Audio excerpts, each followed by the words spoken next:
Ini saya manggilnya gimana Pak Sigit? Mas Sigit, Sigit, Mas Prabowo atau Mas Ribon ini? Mas Gibran? Boleh Mas Prabowo aja. Ini brandingnya udah diganti Mas Bowo ini ya.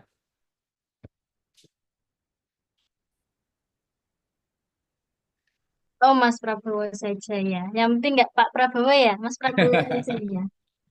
Sama nama beda Ye, nasib. siap. Selanjutnya saya serahkan kepada jenengan Mas Prabowo. Silahkan terkait pemaparan materi. Oke Mbak Mima, terima kasih Mbak Mima. Jadi ini saya tangkap ya waktunya ini eh, sepenuhnya di saya gitu ya, sementara ini ya. Oke, baik. Terima kasih Ye, Mima dan siap ya. teman-teman, Bapak Ibu semuanya. Untuk pembukaan saya menggunakan ini ya, menggunakan di Canva. Nanti teman-teman di sini, aku saya nyebutnya di sini meskipun masih mahasiswa ini sebagai sobat PMIK ya, karena nantinya proyeksinya teman-teman ini yang akan lulus itu juga akan menjadi seperti saya juga ataupun seperti Mbak Mima atau bahkan lebih gitu ya. Jadi kita anggap kita juga seperti sepermainan meskipun usia kan memang hanyalah angka ya. Jadi kita itu seperti sharing seperti ini, saya memberikan hal semacam ini kan pengalaman saya yang pernah saya lalui dan teman-teman yang belum, nanti kira-kira seperti apa sih seperti itu. Jadi silahkan nanti. Saya langsung izin share screen aja. Oke, jadi nanti ada eh, untuk pembukaan saya menggunakan aplikasi Canva. Jadi teman-teman nanti bisa melihatnya di sana seperti apa sih gitu. Teknologi yang saat ini sebagai PMIK itu adaptasinya seperti apa sekarang gitu. Nah, kita maksimalkan fitur yang ada. Ini nanti bisa memberikan respon ya, apakah ini suaranya masuk atau enggak di sana ya, suara dari Canva-nya ini seperti itu. Kalau belum masuk nanti akan saya set gitu. Coba Semangat pagi. Assalamualaikum. masuk enggak Pak Bima? Salam sejahtera bagi kita semua. Shalom. Om Swastiastu, Namo Buddhaya. Salam kebajikan. Yang terhormat, Suaranya Bima. Ketua Pengurus Yayasan Nala, Phuket 1, Phuket 2 dan Phuket 3 Masuk. Stikes Hang Tuah Surabaya. Gimana Mbak Bima? Ketua Masuk? Prodi, Bapak Ibu dosen dan mahasiswa D4 Manajemen Informasi Kesehatan Oke. Stikes Masuk. Hang Tuah Surabaya. Saya Mas Prabowo, senang bisa ikut bergabung dalam kegiatan ini. Anda sudah tidak sabar? Yuk mari kita mulai. Oke. Gimana sabar ya? Sekarang ya.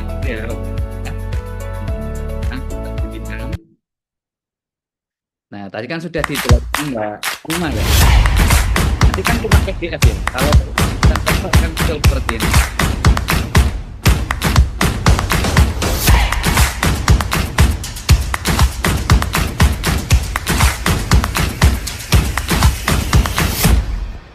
Nah, gitu. Ya, intro awal lah. Kita next. Sudah dijelaskan tadi. Nah, kita langsung masuk ke tips terkait dengan lulus uji kompetensi nasional D4 MIK ya. Kenapa kan di undangan itu sebenarnya ada lengkap ya terkait dengan tips and trick gitu. Jadi saya hilangkan triknya. Kenapa saya hilangkan? Karena terkait eh, perbendaharaan kata trik itu seperti kita intrik gitu loh. Jadi kita hal yang agak konotasi negatif gitu. Jadi makanya tips itu yang menurut saya sih ini pendapat saya itu tips itu yang sekiranya kita lebih positif vibes-nya gitu. Jadi tips lulus uji kompetensi D4 MIK. Untuk ini ya, kalau D3 itu kan sebutannya RMIK, kalau D4 itu kan sudah manajemen informasi kesehatan setahu saya gitu. Ini bisa teman-teman sobat PMIK klik semuanya yang ada di depan ini nanti saya masukkan di sini ya. Silahkan nanti untuk link materi. Link materi nanti akan berbentuk PDF dan juga link Canva. Jadi link Canva-nya nanti silahkan bisa dilihat sendiri nanti di HP, di ponsel atau di apapun yang bisa interaktif itu harus menggunakan link ini gitu. Jadi kalau PDF nanti cuma statis, jadi cuma gambar biasa aja. Jadi semua ini berbentuk hyperlink ya. Jadi ini seperti Mas Prabowo saya coba ya, saya klik nanti akan masuk ke direct ke link web tertentu gitu. Nah, ini misalkan di IG saya. Nah, gitu seperti itu. Terus kemudian nanti misalkan biosite ini juga kalau diklik nanti juga akan masuk ke hyperlink juga ini.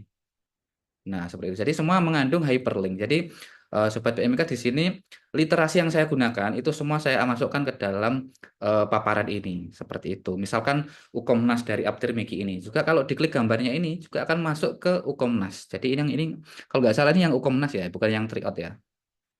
Kalau diklik nanti juga akan masuk direct seperti itu. Nah, seperti itu.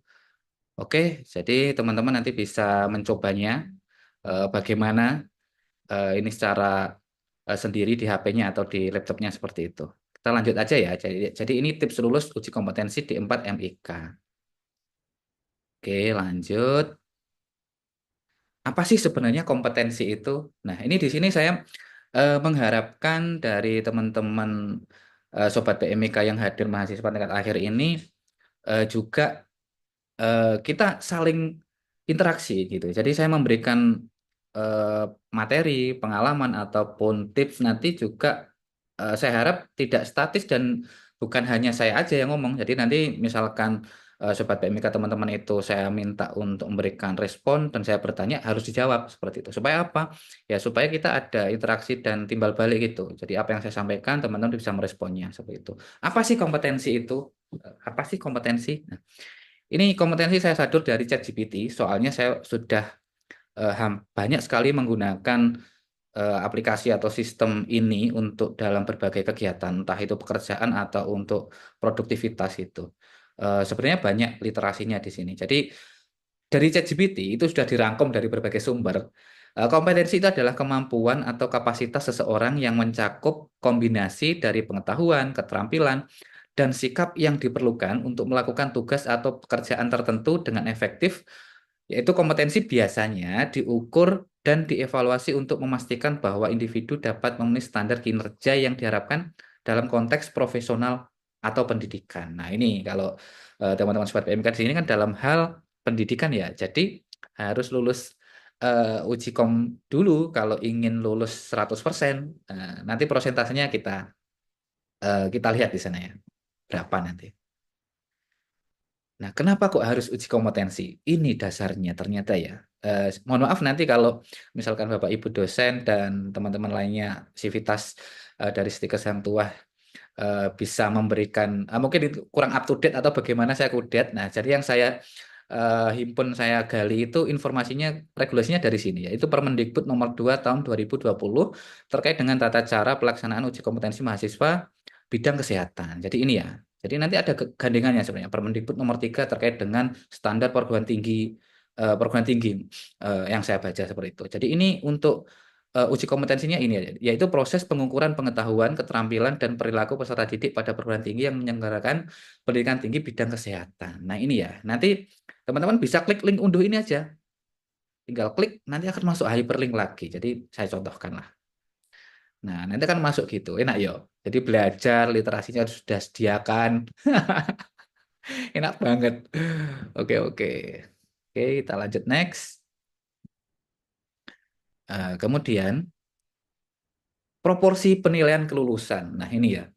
Jadi teman-teman nggak cuma di uji kom aja, ternyata juga membutuhkan IPK atau ya kita harian, bulanan, semesteran kita sampai kumulatifnya itu dihitung. Jadi penentuan kelulusan mahasiswa bidang kesehatan dari perguruan tinggi program vokasi dan profesi. Nah, kalau D3 dan D4 itu kan masuknya kategori vokasi ya. Kalau S1 akademik seperti itu. Indeks prestasi kumulatif itu 60% untuk IPK, jadi untuk perkuliahan secara umum. Kemudian uji kompetensi exit exam itu adalah 40%. Jadi kalau saya dulu, pengalaman saya dulu, kelulusannya itu, uji kompetensinya itu masih menggunakan LJK ya, masih menggunakan kertas dan dibuletin pakai apa itu namanya pensil. Nah, pensil 2B itu bahkan bukan pensil 2B, cuma pakai pulpen aja boleh karena kan manual dulu seperti itu. Pada waktu itu seingat saya itu uji kompetensi pertama. Jadi saya sudah lulus sebenarnya, sudah lulus, sudah bekerja dan kita sebagai nakes atau sebagai MIK atau RMIK, PMIK lah kita sebutannya ya. Kita itu diwajibkan memiliki STR. Nah, STR itu syaratnya adalah kita memiliki sertifikat kompetensi. Nah, jadi saya sudah lulus, baru saya dites uji kompetensi. Dulu itu dikumpulkan kalau nggak salah di Surabaya, kalau nggak di Dinas Kesehatan Provinsi ya di Rumah Sakit Haji atau mana gitu loh. Pokoknya aula Rumah Sakit Haji kalau nggak salah ya. Ada beberapa gitu. Dikumpulkan di sana. Nah, itu LJK semua. Jadi bawa ICD besar, terus bawa ini. Nah, seperti itu dulu. Oke, kita lanjut. Itu pengalaman intermezzo. Nah, kemudian apa sih Ukomnas RMIK yang dari CBT-nya dari Abdir Miki saat ini? Nah, gitu ya. Ini ya yang saya himpun dari Google seperti ini. Saya cek dari Google dan saya himpun dari beberapa literasi itu soalnya sekarang itu adalah 180. Kalau saya dulu saya ingat saya itu cuma 100 ya dulu. 100 dengan waktu yang singkat kayaknya, 90 menit atau berapa gitu dulu. Nah, ini ada 180 soal dengan multiple choice question. Ini tinggal klik-klik aja gitu ya pakai laptop atau komputer. Waktunya adalah 180 menit atau 3 jam. Jadi kalau dibagi per soal, satu soal itu ya 1 menit, 60 detik. Apa aja sih yang diujikan di sini? Nah, saya cek, saya himpun lagi, saya gali ya, dari mana sih?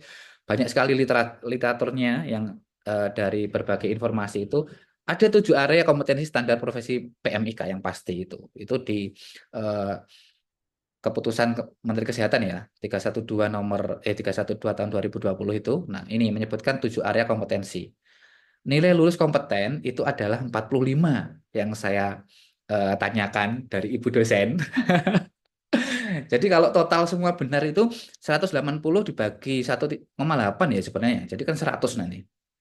Kemungkinan seperti itu. Jadi ini saya sendiri yang mencoba mengasumsikan kalau 180 dibagi 1,8 itu karena beberapa tes exit exam yang iya, tryout exit exam itu nilainya tinggi misalkan 95. Tapi kok kenapa kok cuma dapat 50? Berarti kan dia dibagi 1,8 berarti baru nanti mendapatkan kalau nggak salah maksimal berarti 40 atau 60 atau berapa ya. Nah, seperti itulah atau 100 berarti ya. Untuk memperoleh nilai minimal tersebut artinya harus benar 81 soal. Jadi 81 kalau dibagi 1,8 atau dibagi 2 lah. Itu adalah 45 seperti itu. Nah, ini informasinya dari Ukomnas Abdur Miki or ID seperti itu. Kita lanjut. Kita langsung ke yang step pertama. Jadi step pertama itu kenapa sih kita harus paham dan kuasai materi dulu? Ini yang nomor 1 ya.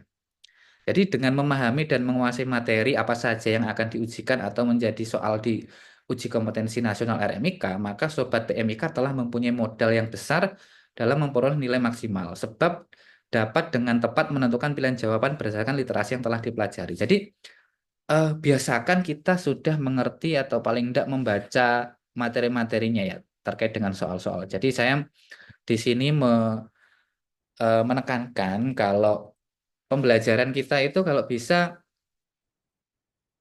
jangan mengerjakan soal dulu, tapi kita baca literatur atau materinya dulu, baru nanti kita mengerjakan soal. Kenapa begitu?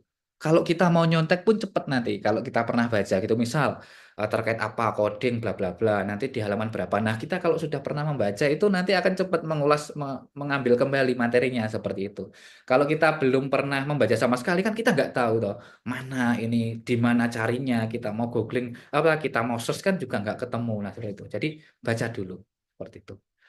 Eh, dari saya menekankan teman-teman itu gemar membaca. Jadi budayakan gemar membaca seperti itu. Contoh aja, saya bikin materi seperti ini juga membaca dulu teman-teman. Jadi hal-hal yang belum pernah saya ketahui atau saya pelajari itu saya baca ulang gitu. Jadi memang belajar apa membaca itu, budaya membaca itu sampai nanti akan tetap digunakan seperti itu. Kemudian apa sih dari yang diujikan itu, soal-soalnya itu diambil dari mana? Nah, ini saya gali literatur juga. Dari mana sih? Nah, dari standar profesi merekam medis dan informasi kesehatan, yaitu dari KMK nomor 312 tahun 2020 tentang standar profesi perekam medis dan informasi kesehatan. Yang pertama adalah profesionalisme yang luhur, etika dan legal. Ini ada 11 soal. Kemudian mawas diri dan kembangkan diri ada 13 soal. Kemudian komunikasi efektif ada 18 soal.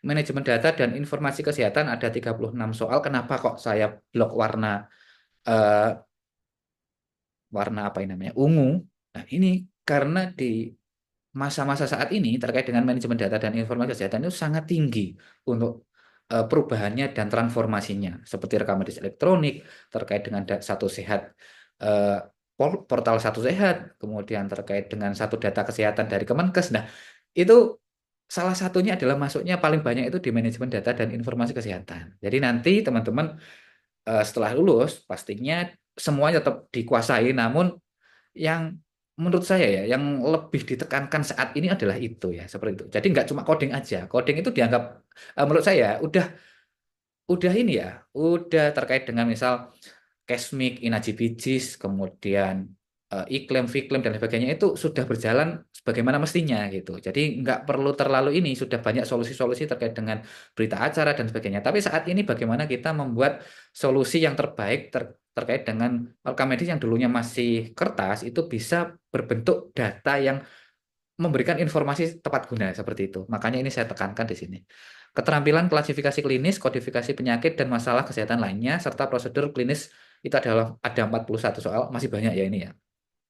Kemudian aplikasi statistik kesehatan, epidemiologi dasar, biomedik ada 23 soal, kemudian manajemen pelayanan RMK ada 38 soal. Nah, ini ya seperti ini ya. Jadi soalnya totalnya adalah 180 nanti. Nah, bisa diklik ini nanti masuk ke direct link sumbernya seperti itu. Lanjut. Dari mana setelah itu? Apa itu Indonesia itu sebenarnya menyatu dari mana sih? Nah, ternyata kompetensi HIM atau Health Information Management itu global itu udah ada ya. Jadi dari IFIMA, AHIMA dan sebagainya yang kumpul dari seluruh Indonesia itu membuat suatu domain. Jadi terkait dengan ini ada 3 ya, saya baca di sini ya. Jadi Health Information Management, kemudian Health Informatik, kemudian yang terakhir Health Information dan Communication Technology. Jadi ada 3 domain ini terkait dengan saduran kompetensi yang kita di Indonesia itu juga menyadur dari sini seperti itu. Nanti silakan dibaca. Ini sudah saya translatekan ke dalam bahasa Indonesia, jadi bisa dibaca dengan mudah dan nyaman. Mana lagi selain dari eh, regulasi tadi, yaitu ada modul dari IFIMA. Jadi teman-teman Sobat PMK yang ingin memperdalam ininya perbendaharaan materinya, itu salah satunya adalah modul-modul dari IFIMA ini. Buku-buku RMIK yang ada di Indonesia itu juga saya amati dan saya lihat itu juga sumber literasinya dari sini. Kalau dicek di citasinya itu banyak yang dari IFIMA, terus kemudian Ethna Kahufma dan sebagainya seperti itu, WHO gitu. Jadi ketika saya belajar itu saya nggak melihat bukunya, tapi saya lihatnya langsung dari referensi daftar pustaka. Dari mana atau dia penulis itu mengambil buku apa saduran buku-bukunya itu mengambilnya dari mana seperti itu. Terus saya gali sumber aslinya gitu. Jadi lebih lebih menurut saya ya bagus kalau orang menulis itu bagus, tapi lebih bagus lagi orang yang sebelumnya menulis itu sebenarnya. Kan ide-idenya itu lebih oh dari sini gitu. Jadi kita lebih mengena kalau sumber aslinya itu kita tahu gitu. Oke, kita next. Nanti silakan diklik nanti akan muncul modul-modul yang banyak ini ada tahun 2000 berapa ya? 2012 sampai 2018 modul IFIMA itu.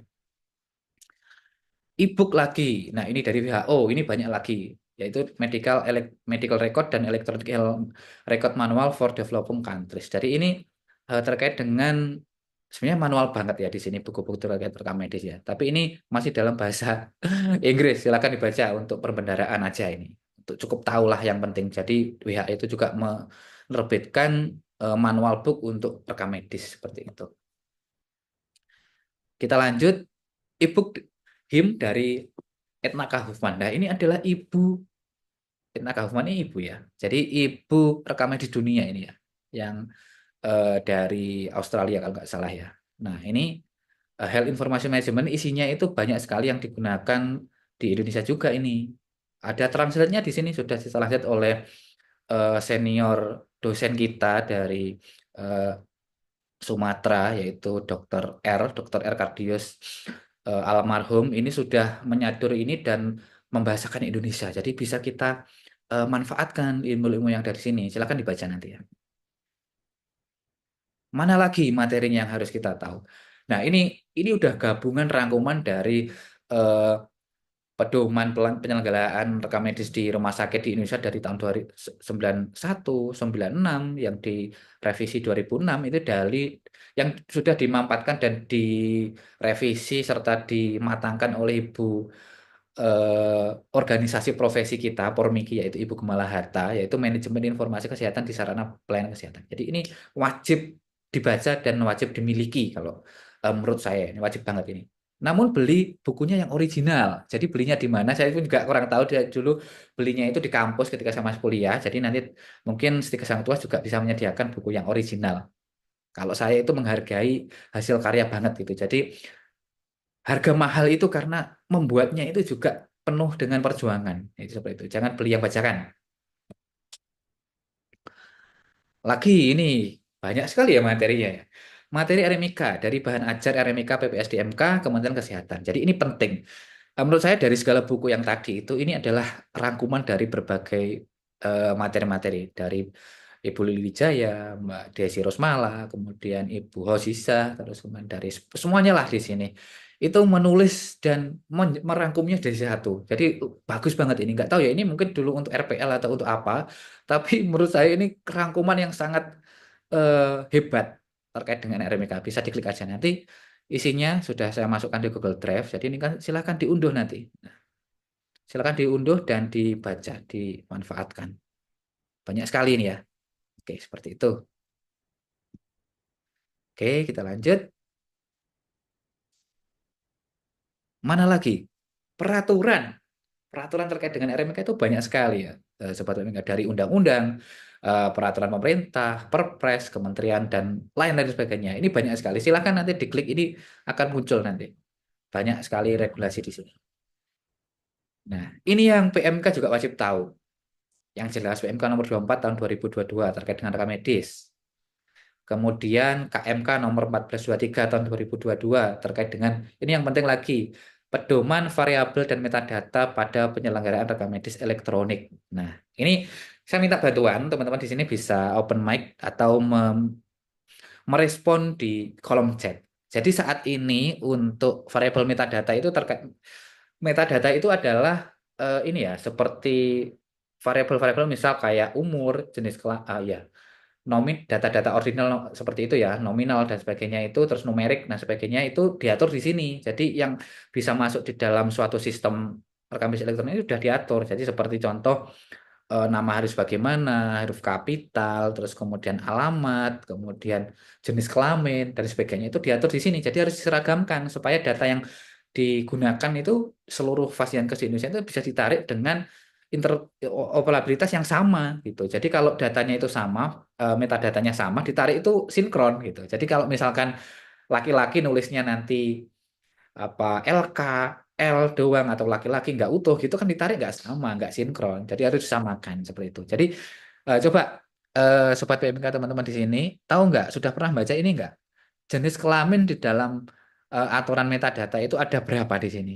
Ayo, coba bisa memberikan respon. Saya tunggu 5 sampai 10 detik. Silahkan langsung open mic, langsung ngomong aja atau di kolom chat. Monggo silakan. Ada berapa jenis kelamin yang ada di pedoman variabel metadata di RME ini? Nah, ini saya rasa ini Pak Yoyo, Pak Suryo Nugroho, Bu Nuryati dan teman-teman yang lainnya yang membuat uji kom di GPT-nya Aptir Miki atau Bu Hosisah atau dan sebagainya itu kayaknya sudah masuk ke ranah yang seperti ini gitu. Yang dulunya manual kayaknya yang teknologi-teknologi dan seperti ini sudah masuk seperti itu. Soalnya beberapa saya cek itu seperti latihan evaluasi kompetensi itu juga masuk. Coba silakan di kolom chat silakan jawab coba berapa kira-kira? Yuk saya tunggu 5 sampai 10 detik. Berapa? Mungkin nggak harus bener ini, nanti tak kasih tahu nanti. Kita santai aja. Mohon izin. Oh iya, berapa? 4 atau 5. 4 atau 5. Ini dengan siapa ini? Mbak siapa nih? Mohon izin Miranda. Oh, Mbak Miranda. Oke, Mbak Miranda. Hampir betul. 4 atau 5. Kita cek ya. Kita cek langsung Mbak Miranda ya. Dan teman-teman.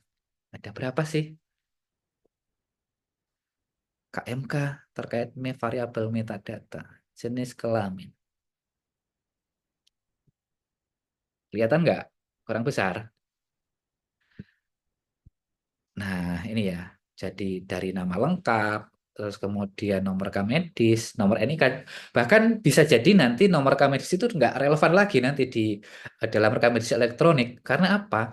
Karena kita sudah menggunakan kata kunci atau keywordnya menggunakan NIK itu sudah semuanya udah include. Jadi nggak perlu disejajarkan nggak perlu, disimpan urut bagaimana pun nggak perlu karena kita masukkan nomor NIK itu langsung muncul gitu. Jadi nanti saya rasa ya udah nggak relevan lagi nomor rekam medis seperti itu. Penjajaran itu udah nggak ada, soalnya kita bentuknya sudah elektronik seperti itu. Nah ini jenis kelamin tadi ya. Jenis kelamin ada 0 sampai 4. Artinya ada 5 jenis ya berarti ya. Ada yang tidak diketahui, nah, ini nggak tahu ini. Jenis kelamin masa sih ada yang nggak diketahui ini juga eh, saya bertanya-tanya ini. Laki-laki, perempuan, tidak dapat ditentukan. Nah, ini juga sulit lagi nih. Apa yang tidak dapat ditentukan yang jenis kelamin? Tidak mengisi. Nah, seperti itu. Ini sudah diatur. Nah, seperti itu. Jadi kita sebagai PMIK itu wajib tahu seperti ini nantinya. Soalnya pekerjaan yang akan kita kerjakan nantinya pasti akan seperti ini. Itu. Lanjut ya. Ini lagi KMK nomor 133 tahun 2023 terkait dengan integrasi data kesehatan nasional melalui Satu Sehat. Nah, setelah rekam medis elektronik muncul lagi Satu Sehat. Apa sih Satu Sehat itu? Nah, silahkan baca nanti di sini.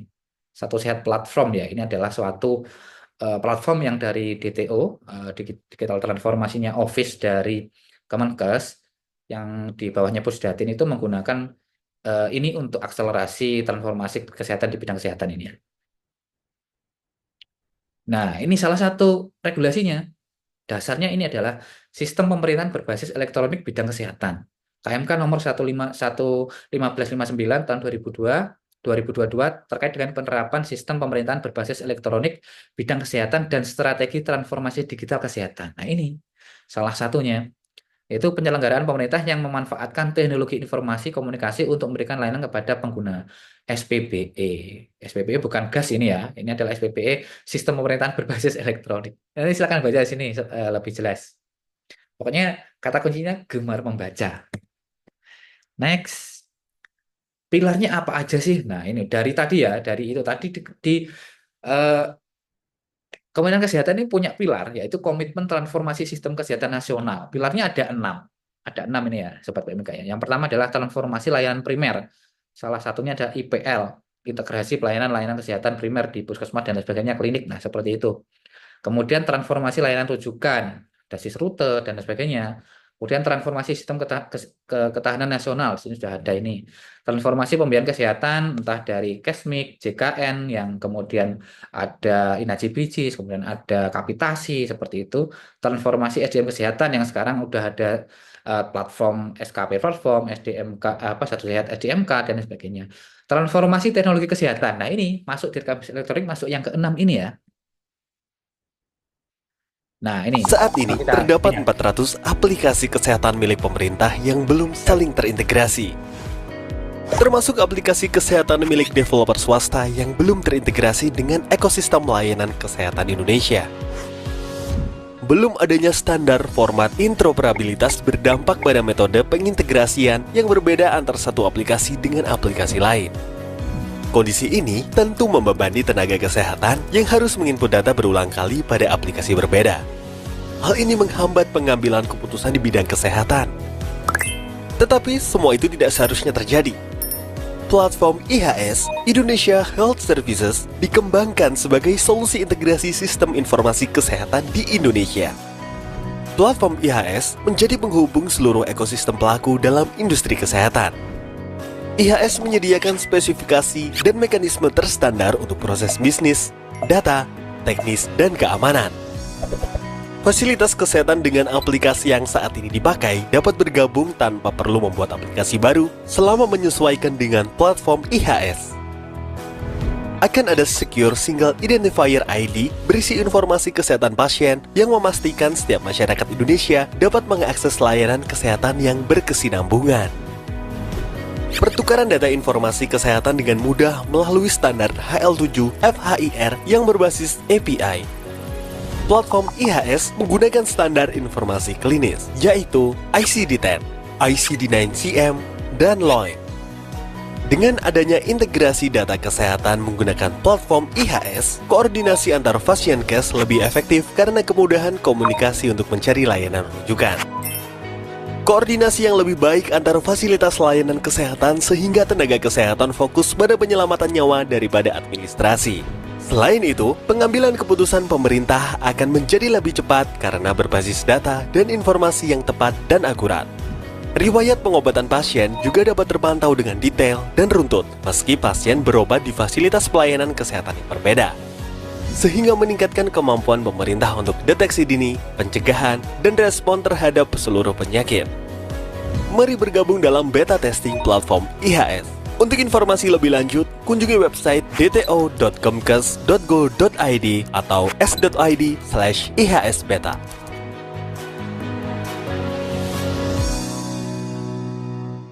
Ya, terkait dengan transformasi bentuknya di bidang kesehatan untuk Kementerian Kesehatan itu dari DTO, Indonesia Health Service-nya seperti itu. Oke, kita lanjut ya. Nah, strateginya seperti itu ya. Jadi ada blueprint-nya.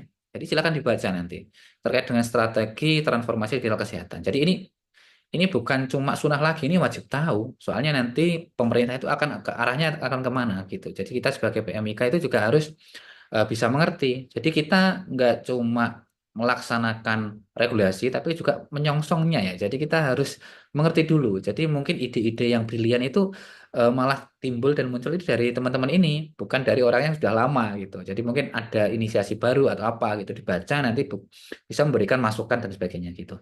Jadi ini berfokus pada pengembangan data kesehatan, pengembangan aplikasi layanan kesehatan, dan meningkatkan ekosistem teknologi kesehatan yang berkelanjutan. Ketiga fokus tersebut diharapkan dapat melahirkan peningkatan mutu data beserta kebijakannya sehingga meningkatkan efisiensi pelayanan kesehatan.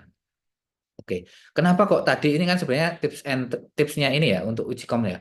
Ini sangat penting menurut saya. Ini dasar-dasar yang nantinya menurut saya mungkin soal-soalnya bisa jadi ini nggak muncul ya, tapi ini wajib tahu nantinya.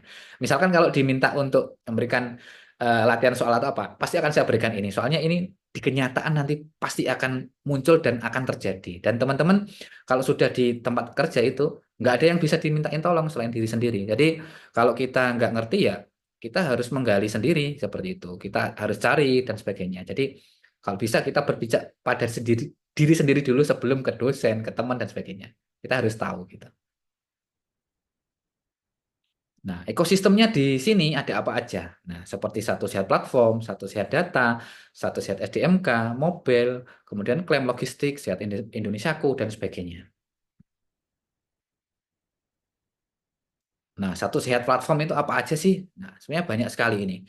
Satu Sehat Platform itu dalam beberapa dekade ke depan, layanan kesehatan akan bertransformasi secara signifikan. Pengobatan semakin presisi dengan memperhatikan genetika, gaya hidup, dan lingkungan seorang pasien. Smartwatch sebagai wearable device dapat membantu kita dan tenaga kesehatan untuk memantau kondisi kesehatan sekaligus mendeteksi kondisi darurat agar segera ditindaklanjuti. Pasien juga dapat mengakses resume rekam medis kesehatan melalui ponsel. Ini adalah saatnya transformasi teknologi kesehatan. Transformasi teknologi kesehatan adalah pilar keenam bagian dari transformasi kesehatan Kementerian Kesehatan. Dimulai dari pengembangan platform as a service bernama Satu Sehat yang akan mengintegrasikan seluruh sistem teknologi kesehatan secara terstandar menggunakan standar global FHIR. Integrasi yang akan terjadi dari level fasilitas kesehatan tingkat primer atau FKTP hingga fasilitas kesehatan tingkat sekunder serta mandiri. Inilah bukti interoperabilitas melalui platform Satu Sehat. Data yang telah terintegrasi akan dengan mudah didapatkan oleh pasien dan fasilitas kesehatan berdasarkan persetujuan pasien.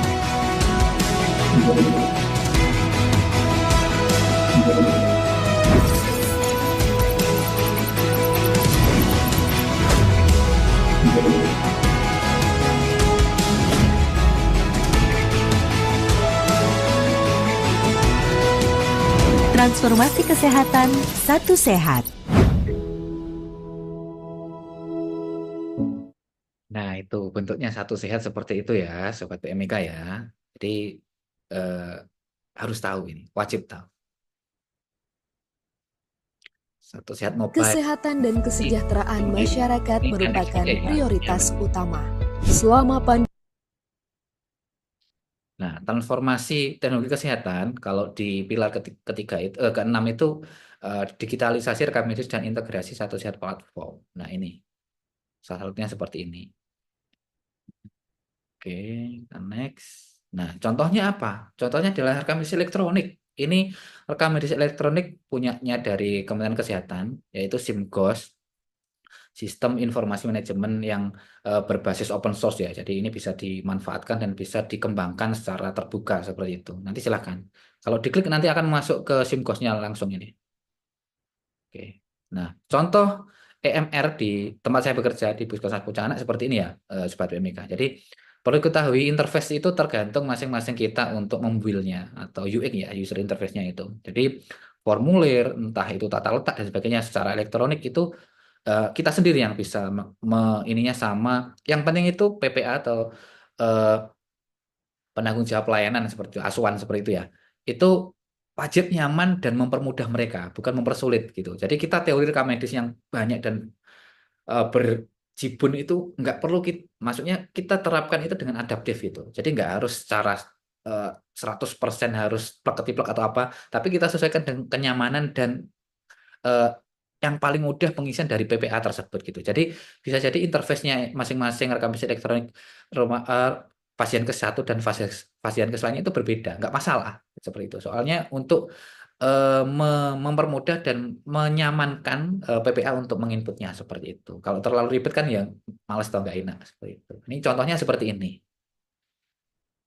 Oke, jadi sudah menggunakan NIK ya. Jadi kita memasukkan NIK aja, kita nomornya itu langsung ketarik. Jadi kita sudah integrasi dengan Dukcapil sama berbridging sama servernya punya BPJS Kesehatan. Jadi terintegrasi. Jadi nomor BPJS-nya muncul, nomor NIK-nya, alamat dan sebagainya muncul melalui servernya Dukcapil seperti itu. Nah, ini contohnya punya saya. Ini nomornya nggak saya hidden, nggak apa-apa, silahkan mau lihat alamat, nomor tanggal lahir silahkan ya. Ini memang real aslinya saya seperti ini. Oke, saya next aja ya. Ada lagi mobil JKN. Nah, jadi setelah eh, yang berbasis desktop atau komputer tadi ada, nah ini kan nanti elektronik rekam medisnya itu akan berbasis mobil juga toh. Jadi ini yang dari BPJS Kesehatan sudah ada ini. Jadi bisa dimanfaatkan untuk antrian online, untuk melihat kita cek kesehatan dan sebagainya, dan pindah vaskes dan lain sebagainya itu ada. Seperti itu. Next. Nah, yang kedua, jadi yang pertama itu adalah materi tadi ya. Materinya banyak sekali dan silahkan nanti dibaca-baca materinya itu. Nanti terkait dengan latihan soal akan saya berikan informasinya di belakang. Yang kedua adalah manajemen waktu.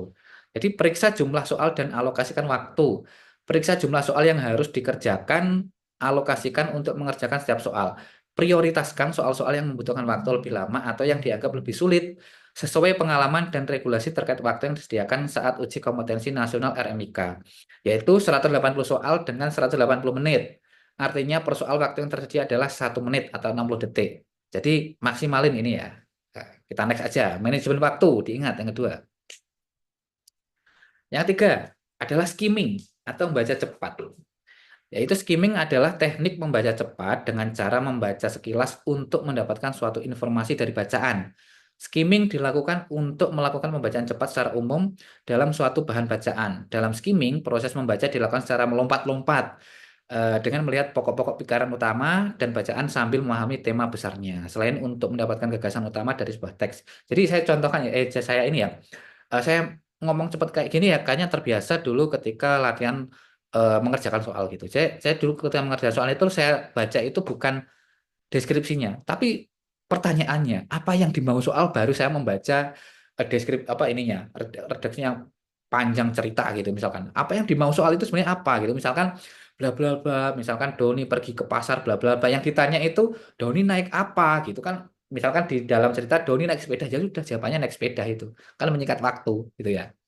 Dengan membiasakan dan menguasai teknik ini, tentunya akan sangat membantu Sobat PMIK dalam menyelesaikan soal dengan bacaan yang panjang dan banyak. Sebab untuk menyelesaikan satu soal uji kompetensi nasional RMIK, waktu yang tersedia hanyalah 1 menit saja. Yang keempat, fokus kata kunci pada soal kasus skenario.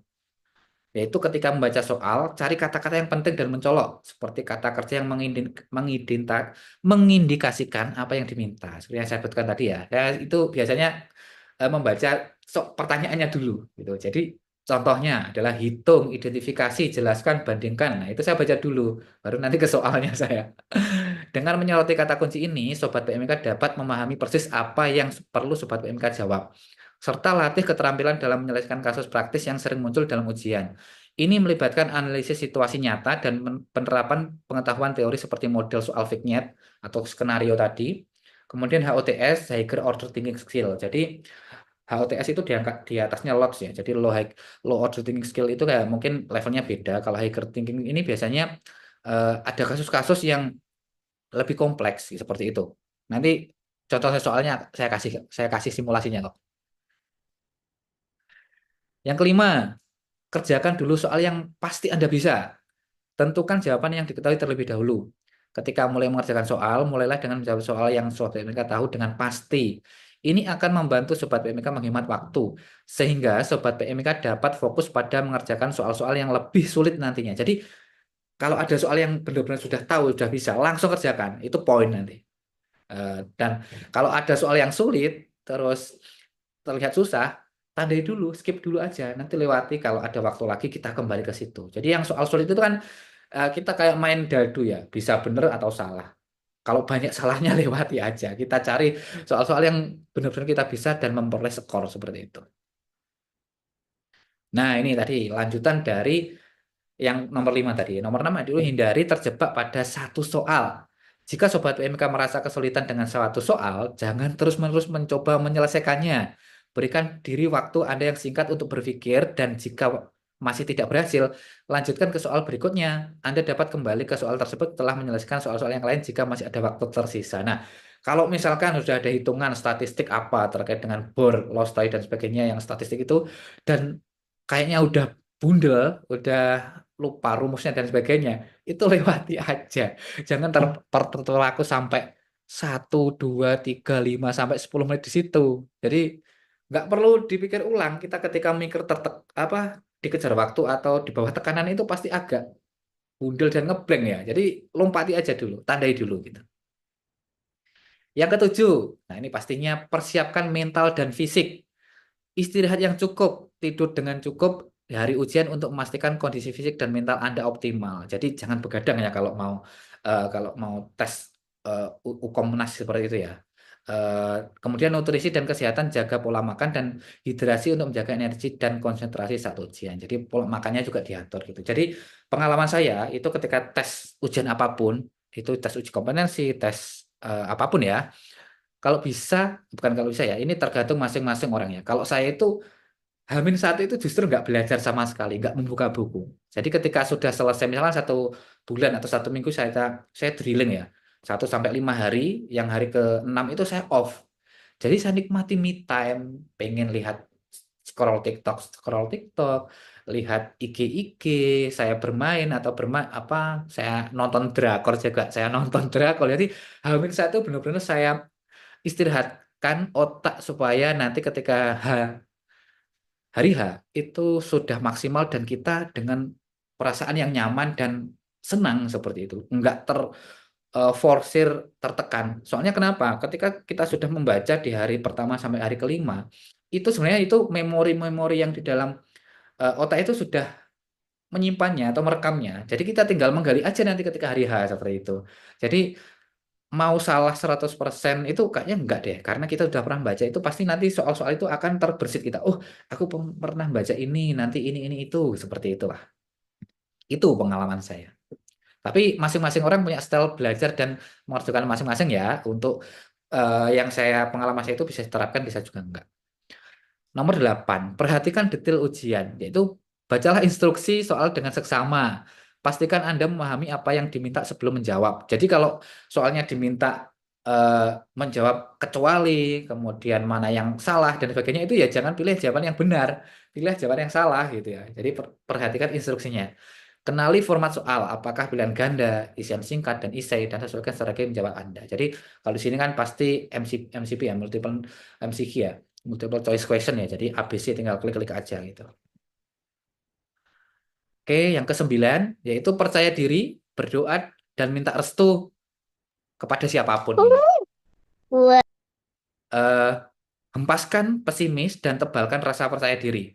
Dengan berusaha maksimal, ini merupakan hal yang bisa Sobat PMK kendalikan. Jadi kita nggak perlu takut ya untuk mau mengerjakan soal, mau menghadapi uji kompetensi dan sebagainya itu. Karena kita sudah membaca materi dan kita sudah memahaminya. Gitu. Jadi modal awal dan modal kuat itu adalah membaca materi. Selain usaha belajar, berdoa, dan orang tua merupakan kunci untuk menenteramkan hati dan menguatkan tekad. Seraya merayu Tuhan supaya kita pantas mendapatkan apa yang kita inginkan, yaitu bisa lulus uji kompetensi nasional rekam medis dan informasi kesehatan dengan predikat kompeten. Jadi itu ya, percaya diri dulu, yakini diri bahwa kita bisa, berdoa dan minta restu. Yang ke-10, nah ini yang terakhir ini. Jadi tipsnya itu ada 10 aja. Yang lainnya nanti terakhir nanti saya kasih tahu. Yaitu dengan berlatih mengerjakan soal, terutama soal yang relevan dengan materi yang pernah keluar tahun-tahun sebelumnya dan prediksi yang akan keluar di uji kompetensi nasional saat ini. Dapat melatih kesiapan dan perbendaharaan soal Sobat PMK. Gali dan pupuk terus materi atau soal yang dirasa Sobat PMK masih belum mengerti dan memahami. Jangan justru melewatinya, karena alasan ini sulit. Pertahankan materi yang telah dipahami dan dikuasai. Jadi kalau ada materi yang kita belum tahu atau belum bisa, jangan justru itu kita biarkan ya. Jadi tanya atau kita baca-baca lagi ulang seperti itu. Karena kalau kita justru melewatinya, saya rasa pasti nanti akan menemui soal itu. Kalau materinya kita nggak tahu itu biasanya pasti akan malah dapat gitu. Dengan mengikuti tips-tips ini dan melakukan persiapan yang matang, Anda akan lebih siap untuk menghadapi uji kompetensi nasional RMIK. Semoga sukses. Selesai. Jadi ini yang 10 ya. Jadi belum selesai. Kita next di sini. Nah, jadi setelah Sobat PMIK nantinya itu sudah lulus, ini saya spillkan aja sekalian saat ini. Jadi nanti akan ada pembelajaran itu lifelong learning-nya kita itu sepanjang hayat ya. Jadi kita nggak akan berhenti belajar. Nah, ini dari eh, Pormiki sebagai organisasi profesi atau kolegiumnya saat ini, organisasi profesi sekarang itu berganti nama namanya kolegium, yaitu ada kurikulum terkait dengan rekam medis elektronik, yaitu dari perancang rekam medis elektronik, kemudian pelaksana rekam medis elektronik, penjamin mutu rekam medis elektronik, yang di sini saat ini akan segera terakreditasi terkait dengan LDP-nya atau lembaga dikat profesinya itu, yaitu Pormik Learning Center. Jadi akan ada yang eh, menjembatani ini untuk membuat suatu kegiatan apapun, pelatihan dan sebagainya itu di sini yang namanya LDP Pormik Learning Center. Bisa diklik di sini ya, nanti akan muncul di sini ya. Yaitu update pengetahuan, upskilling, kompetensi Sobat PMIK dengan mengikuti pelatihan, workshop, dan sebagainya tadi. Jadi ini ber-SKP dan langsung terakreditasi oleh Ditjen Mutu Nakes seperti itu. Kalau diklik nanti akan muncul di sini ya. Jadi ada sosial medianya. Silakan diikuti. Jadi sosial media yang nantinya akan beririsan dengan teman-teman Sobat PMIK, silakan diikuti seperti itu. Oke, kita lanjut lagi. Next. Oke, setelah itu apa lagi nanti yang perlu dipelajari kalau sudah lulus itu? Yaitu pelataran sehat, yaitu platform pembelajaran digital bernilai SKP dari Kementerian Kesehatan. Jadi semua nanti kalau sudah lulus, kita wajib upgrade ilmu di sini seperti itu. Yang bernilai muatan SKP ya. Sebenarnya bebas mau kita belajar dimanapun itu bebas, tapi yang bermuatan SKP untuk memperpanjang SIP nanti kalau sudah jadi praktisi nanti harus melewati ini. Ada lagi portal website RMIK Indonesia, yaitu website rekam medis Indonesia yang merupakan portal informasi dan big data terkait dunia rekam medis dan informasi kesehatan yang ada di Indonesia ini ya. Nanti silahkan klik di sini ya. Ini salah satunya adalah pengembangnya juga teman-teman pengurus dari DPD Parlemen Jawa Timur yang saya juga ikut membantu menginisiasi dulu supaya jadi satu semua data-data yang ada di materi apapun di Indonesia terkait dengan RMIK jadi satu di sini seperti itu. Nah, ini ada juga terkait dengan Learning Management System ASN PMIK, yaitu ASN PMIK merupakan sistem pembelajaran online e-learning yang berfokus pada seleksi kompetensi bidang ASN formasi PMIK. Nah, kalau teman-teman sudah lulus, nanti proyeksinya ingin jadi apa?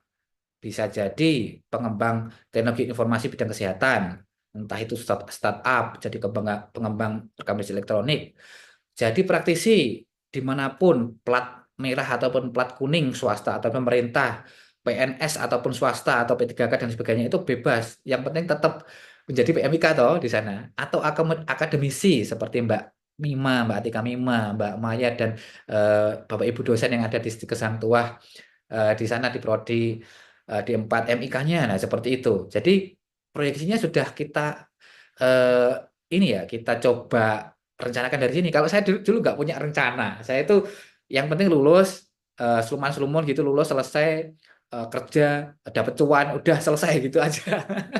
Saya nggak ngerti seperti ini dulu. Jadi ini experience saya itu saya dapat dari pengalaman karena saya melaluinya seperti itu.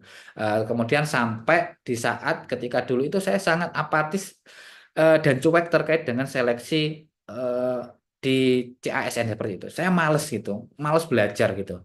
Akhirnya saya coba limit bagaimana sih untuk menembusnya itu akhirnya dapat bisa menembus dan bisa mendapatkan skor terbaik seperti itulah.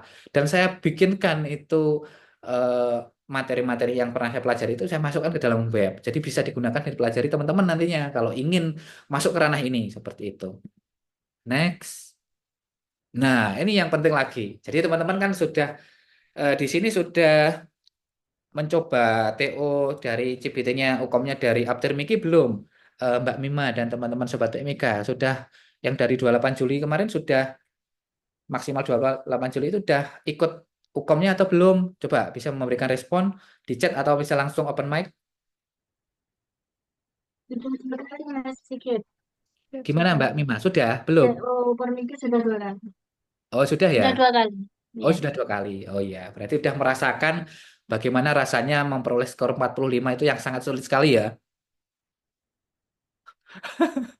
Oke, kita lanjutkan.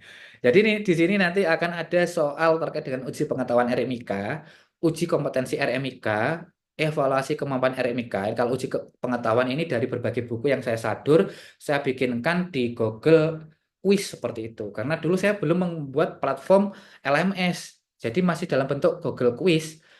Saya akan masukkan ke dalam LMS itu membutuhkan waktu banget, teman-teman. Jadi ini bisa dimanfaatkan ini perbendaharaan soal ini di sini. Kemudian uji kompetensi RMIK banyak sekali ini. Uji kompetensi yang dari tahun berapapun itu saya himpun di sini. Evaluasi kemampuan RMIK kalau teman-teman nanti sudah lulus dan teman-teman misalkan STR-nya expired atau sekarang udah nggak ada ya. SIP-nya sudah habis tapi teman-teman nggak punya SKP-nya nggak penuh, itu nanti akan dites melalui evaluasi kemampuan dari organisasi profesi atau dari KTKI ya sekarang ya. Yaitu sarannya belajar bersama dari materi latihan soal, rekam medis, dan informasi kesehatan. Nanti Sobat PMK tinggal klik ini ya, kumpulan soal ini ya, atau klik ketik aja nanti di ini browsernya ya, kumpulan latihan soal RMIK. Ini silahkan diketik aja dan atau klik kunjungi ini ya. Nanti akan masuk di latihan di portal yang sudah saya himpun ini. Contoh ini ya, kumpulan latihan soal, ada 100 soal. Nah, ini Bitly uji kompetensi RMIK atau uji kompetensi RMIK 1. Nah, ini ada pinnya ya, teman-teman. Saya amankan pin soalnya supaya tidak disalahgunakan atau dimanfaatkan atau diapapun lah gitu, seperti itu. Tinggal klik aja nanti ini ya. Klik, ini saya copy dulu ya. Nanti copy aja dulu. Ini pinnya sampai sini. Ctrl C, klik, buka. Nah, nanti akan masuk ke dalam Google Quiz seperti ini. Nah, jadi harus mengisi dulu, semuanya diisi dari kalau belum tempat kerja belum ada ya di strip dulu atau klik apa, pilih mahasiswa, institusi pendidikan mana, jenjang pendidikan, PIN. Nah, ini PIN wajib dimasukkan di sini, Kopas. Jadi PIN wajib sama seperti yang ada di sini tadi ya. Soal RMIK kalau misalkan ada spasi dan sebagainya yang belum sesuai harus disamakan dan disesuaikan. Nah, baru nanti bisa masuk dan bisa mengerjakan soal. Nah, seperti itu nanti bisa dimanfaatkan untuk menambah perbendaharaan soal dan latihan teman-teman skillnya biar ketika mengerjakan UKOM yang sebenarnya itu bisa sudah terbiasa seperti itu. Oke, kita next. Nanti silakan klik aja ini. Sudah tak berikan tadi linknya untuk materinya ya. Next. Nah, Sobat kemudian kalau PMIK, perkenalkan ada LSRI, merupakan chatbot berbasis artificial intelligence yang fiturnya bisa menunjang kebutuhan informasi terkait dengan rekam medis dan informasi kesehatan. Kepo lebih lanjut, join di sini. Nah, jadi di sini itu adalah merupakan fokus group discussion ya terkait dengan latihan soal rekam medis, yaitu menggunakan artificial intelligence yang diambil dari token ChatGPT. Merupakan chatbot berbasis artificial intelligence yang fitur dan manfaatnya bisa menunjang kebutuhan informasi terkait dengan rekam medis dan informasi kesehatan. Nah, silahkan join ya nanti di sini. Nah, jadi ini misalkan saya ketik di sini ya, bagaimana tips lulus uji kompetensi nasional rekam medis dan informasi kesehatan. Nanti akan dijawab sendiri oleh robot ini. Nah, dijawab bagaimana ini. Pelajari materi, latihan soal, manajemen waktu, pemahaman kodifikasi. Nah, seperti itu. Contoh, ini saya minta untuk cek kode ICD ya. LSR, coba minta tolong ICD 10 terkait dengan hipertensi apa. Nah, ini nanti akan dicarikan nanti. Bukan Google, tapi langsung AI ini mainnya. Nah, ini kode ICD 10 untuk hipertensi adalah I10. Enak toh? Meringkas waktu kita. Nah, silakan klik di sini ya nanti ya untuk link join untuk Telegramnya. Nah, silakan join di sini nanti. Oke, itu. Next. Nah, ternyata udah selesai teman-teman. Jadi bukti bahwa bermimpi besar itu bisa diwujudkan asalkan kita punya tekad dan aksi nyata. Jadi teman-teman kalau ingin lulus uji kompetensi nasional RMIK, PMIK itu ya wajib teman-teman belajar dan mencoba latihan soal. Nah, seperti itu. Nah, ini karena waktunya bukan waktunya, udah paparan sudah selesai. Ini saya coba teman-teman untuk mencoba mengerjakan latihan soal beberapa aja ini ya. Beberapa aja. Bagaimana sih LMS yang kita susun seperti itu nanti bermanfaat atau enggaknya silahkan di ini sendiri seperti itu. Teman-teman, apakah di sini menggunakan HP atau menggunakan laptop? Ini Zoom-nya. Kalau menggunakan eh, laptop, silahkan coba ini ya. Jadi akan saya pandu untuk latihan soal yang ada di sini. Nah, silakan. Saya coba, saya berikan akses yang ada di sini yang gratis. Silakan, ini klik eh, di chat. Sudah saya masukkan di kolom chat tuh.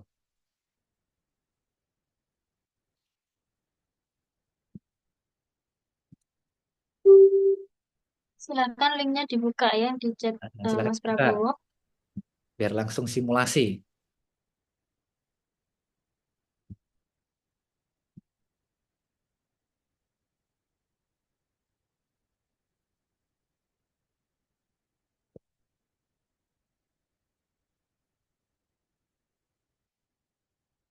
Sudah ya? Kayaknya sudah ya, sudah masuk ke tampilan seperti ini ya. Oke, Mbak Wiranda sudah.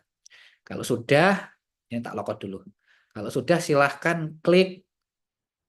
Nah, tak logout dulu. Udah terlanjur login soalnya. Ini kalau di HP bisa ya Mas Prabowo? Bisa Mbak Mima, silahkan. Di HP atau Bisa ya. apapun bisa. Yang penting ada browsernya. Oke, siap. Sudah, saya pandu dari sini ya. Silahkan klik mulai belajar. Di pojok kanan atas itu ada tulisan mulai belajar. Ini silahkan diklik. Mulai belajar, diklik. Nah, nanti akan muncul tampilan seperti ini. Halo Kak, silakan login di sini. Jadi loginnya itu nggak perlu memasukkan email dan apapun di sini ya. Jadi tinggal integrasi menggunakan akun Google. Jadi buat PMK di sini tinggal continue with Google. Sudah sampai sini ya. Di HP juga sama kok. Klik continue with Google yang paling bawah ini. Klik gitu doang. Nggak perlu masukkan apapun. Pokoknya kita sudah login punya akun Google, nanti akan otomatis bisa masuk. Kalau sudah, tinggal pilih akun Google mana yang ingin kita gunakan untuk daftar.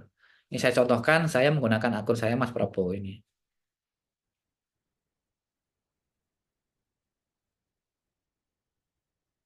Nanti otomatis daftar sendiri.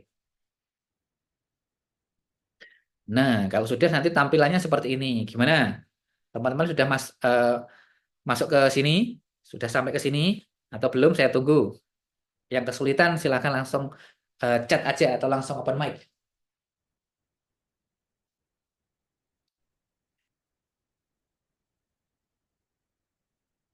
Gimana? Sudah belum? Mbak Mima, Siap sudah. Mbak Mima juga nyoba toh? Siap sudah. Sudah ya? Siap sudah. Siap Ya. sudah. Nah, kalau sudah silahkan klik kelas belajar. Nah, kalau di HP mungkin ada yang strip 3 itu loh, silahkan diklik. Itu adalah option untuk menu. Kalau di HP ada yang 3 pojok itu, silahkan klik kelas belajar, pilih kelas belajar. Nah, kalau sudah nanti akan muncul seperti ini. Nah, jadi kita coba yang gratis aja, kelas gratis. Kalau yang premium ini beda lagi nanti untuk yang ASN itu. Klik coba gratis. Silakan klik. Kalau sudah, klik gambarnya atau kalau ini mulai belajar gitu ya. Klik gambarnya atau klik mulai belajar. Nah, kalau sudah, nanti akan muncul tampilan seperti ini. Gimana? Sudah muncul?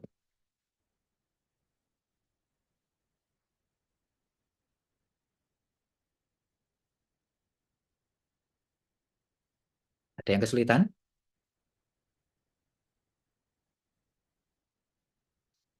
Kalau nggak ada, kalau diam berarti sudah masuk ke sini semua ini ya. Oke, kalau sudah nanti silahkan lanjutkan belajar atau mulai belajar ya. Ini karena sudah mencoba saya. Nah, kalau sudah nanti akan muncul seperti ini ya. Nah, akan muncul seperti ini. Jadi di sini akan muncul tampilan seperti ini. Jadi LMS yang saya susun di sini langsung ada tutorialnya menggunakan video gitu. Jadi mungkin agak berbeda ya. Punya GPT-nya punya Uptrimiki mungkin bolehlah menyadur dengan ini gitu.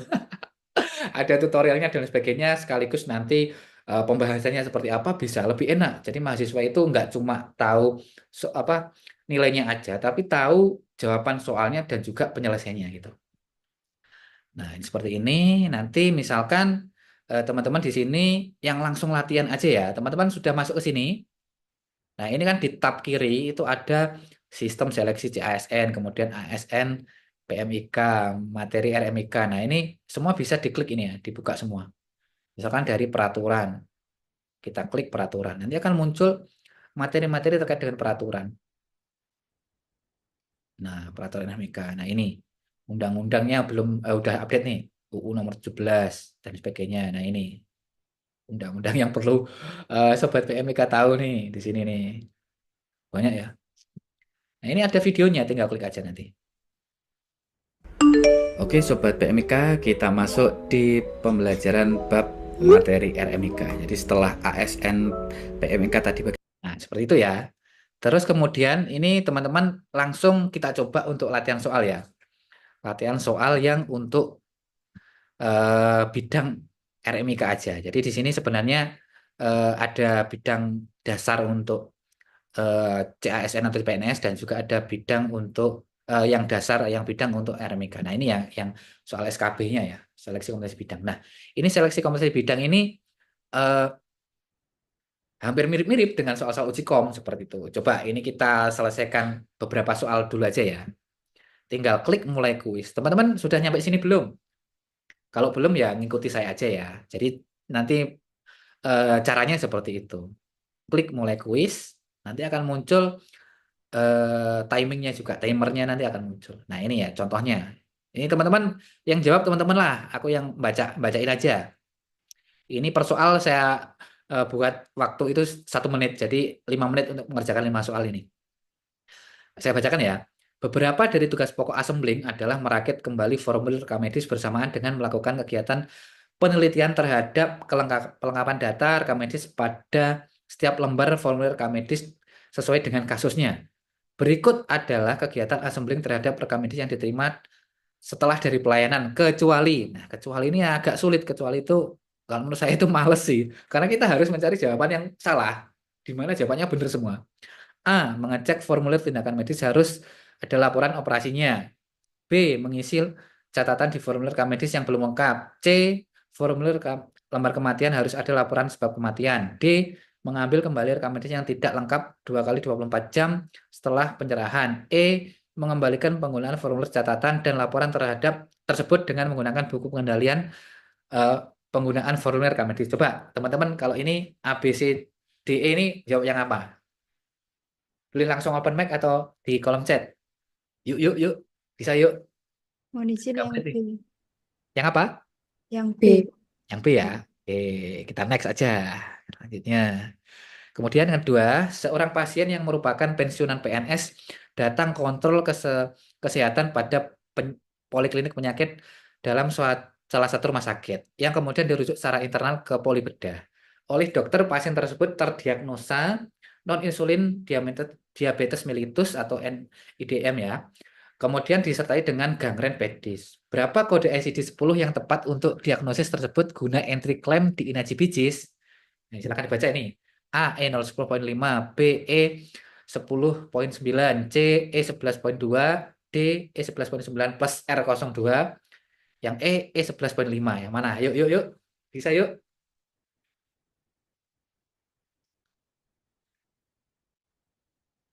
Antara E10 dan E11 doang ini. Cuma itu. Yang satu insulin, yang satu non-insulin.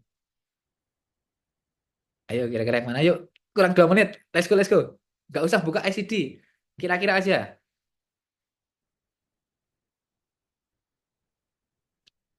Yuk, jawab yuk. Ayo, Mbak Miranda, Mbak Atika, Mbak Mima, coba. Yang mana nih? Ayo, Rek. Ayo, Rek. Ayo, Rek. Yang, Yang apa? yang A. Yang A. Oke. Kita lanjut ya. Ya, nggak apa salah. Nanti kan ada ininya, yang benar yang mana. Pipa tekanan yang dapat mengantarkan dengan cepat ke rekam medis ke berbagai ruangan, bagian. Namun pemakaian pipa angin ini sering macet karena tebalnya rekam medis yang dikirim. Disebut distribusi rekam medis. Apakah ini? Ayo, ini nih. Troli, sepeda, elevator dam, pneumatic tap, YouTube. Kok bisa YouTube ya? Aku gawe YouTube. Yang mana yuk? A, B, C, D, E. Yuk, kurang 1 menit. Yuk, bisa yuk. Mohon izin yang D. D. D. Oke. Lanjut. Tujuan dari indeks utama pasien adalah A. Mencari alamat pasien. B. Mencari usia pasien. C. Mencari nomor telepon pasien. D. Mencari nomor rekam medis pasien. E. Mencari data keluarga pasien. Yuk, yuk, yuk. Bisa yuk. Mohon izin yang D. Yang D. B atau D? Dadu. Dadu. Oke. Next, kurang 1. Pada penjajaran terminal digit filing nomor RM340001, apakah yang berada di muka dan belakangnya? Yo, ini pedot ini, wes. Ayo silakan urutkan TDF. Ini butuh waktu. Wes silakan dibaca sendiri ini daripada dengerin suaraku nanti teman-teman nggak fokus. Silakan A, B, C, D, E. Jeng jeng jeng jeng jeng jeng jeng jeng jeng jeng. Yuk, yang mana? Yang mana? 3635. Gampang kalau TDF itu. Yang dilihat yang mana? Yang mana dulu toh? Yang nggak berubah yang mana kan kelihatan toh. TDF itu kan terminal.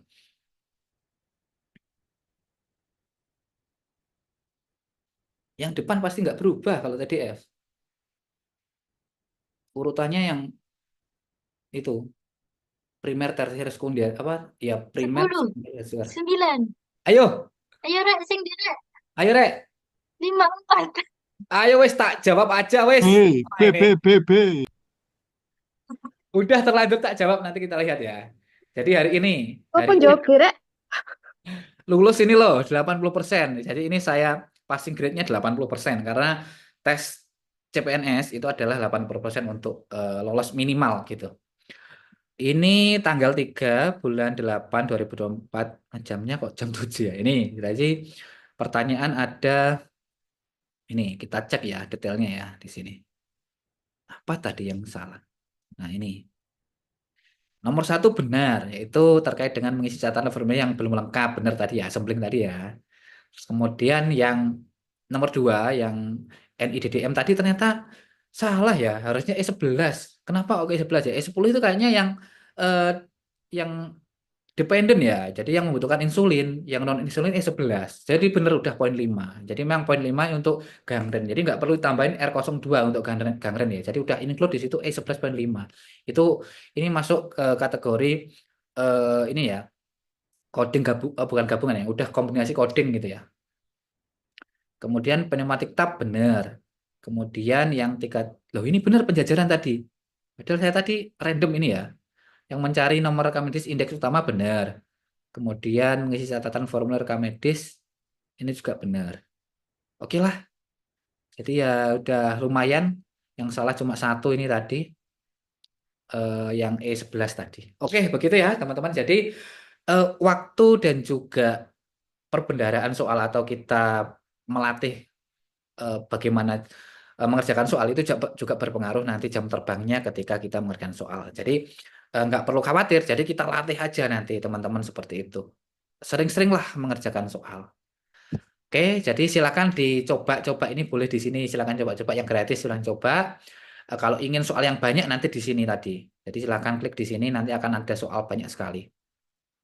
Oke, nah ini silakan digunakan untuk mencoba berlatih mengerjakan soal. Meskipun mungkin soal-soalnya di sini udah update atau belum update, tapi beberapa materi mungkin masih relevan yang ada di UKOM seperti itu.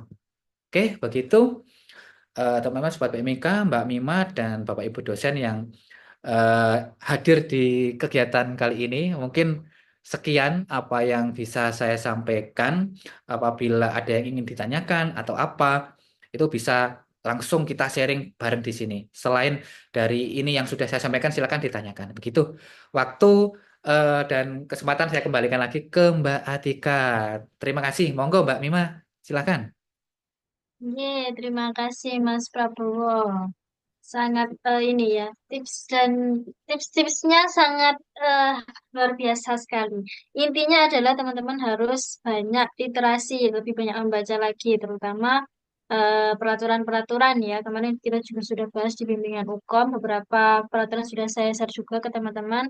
Nah, sekarang silakan teman-teman diskusi dengan Mas Prabowo. Ini apa keresahan teman-teman selama mengikuti TO Aptin Miki maupun TO internal dari Stikas kemarin. Ayo, silahkan bisa di-sharingkan keresahan teman-teman semuanya. Monggo. Mas Prabowo ini sangat humble ya, Rak ya. Beliau ini apa ya, anak muda.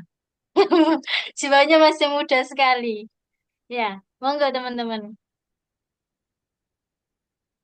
Ayo, Rek, pas bimbingan lo akeh sing di IG, sing dikeluh kesahkan. Mumpung ada Mas Prabowo ini loh. Yuk, silakan curhat. Hana, Pokoknya Hana, silakan curhat. Hana Pokoknya biasanya curhat banyak wajar. cerita, Hana.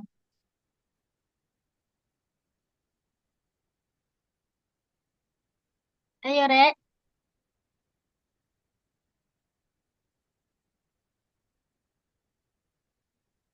Yang curhat Mbak Mima sendiri malah ini.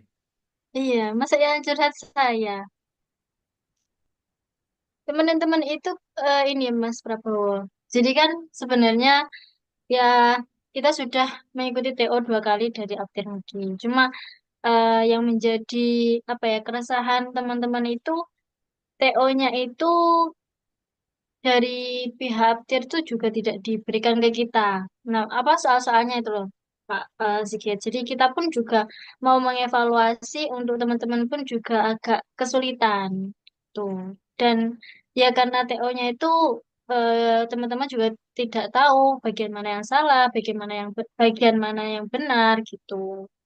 Dan kemarin yang lebih disorot itu ketika soal-soal yang berhubungan dengan TI.